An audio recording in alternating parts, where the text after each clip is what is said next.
Astarada dünən toyu olan gəlin bugün həyatını itirib. Gəlinin 29 həftəlik hamilə olduğu deyilir. Toy da normal keçdi, qəşəng idi. Uşaq gəldi, meydana da qəşəng çıxdı. Sonra axşam eşitdim ki, bəs qızı halı pisləşib.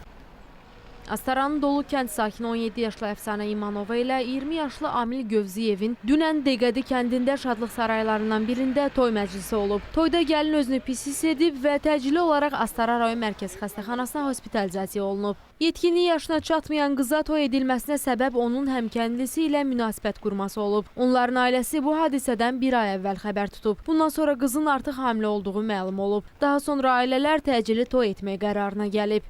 Toydan bir saat sonra isə gəlin, yəni Əfsanə xanımın vəziyyəti ağırlaşmış. Onu dərhal Astara rayon mərkəzi xəstəxanasına aparıblar. Həkimlərin müayinəsi nəticəsində məlum olmuşdur ki, qızın bətnində 7 aylıq döl tələf olmuş və nəticədə qızın həyatını xilas etmə mümkün olmamışdır. Baş verən hadisə ilə bağlı təbibdən bildirilib ki, toyu olan qıza 29 həftəlik hamiləlik, ölü döl, köndələn vəziyyət, anuriya, kəskin ağciyər, ürək və böyrək çatışmazlığı, toksik ensefalopatiya, septik şok diaqnozu təyin olunub.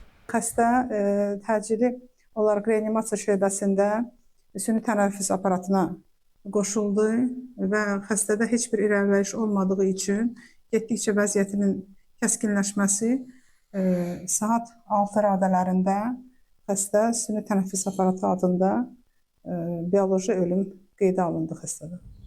17 yaşlı gəlinin hansı səbəbdən öldüyü dəqiq ekspertizanın verəcəyi rəydən sonra məlum olacaq. Faktla bağlı rayon prokurorluğunda araşdırma aparılır. Rövşən Almazoğlu, Diana Cəlali, Spoys xəbər Astara.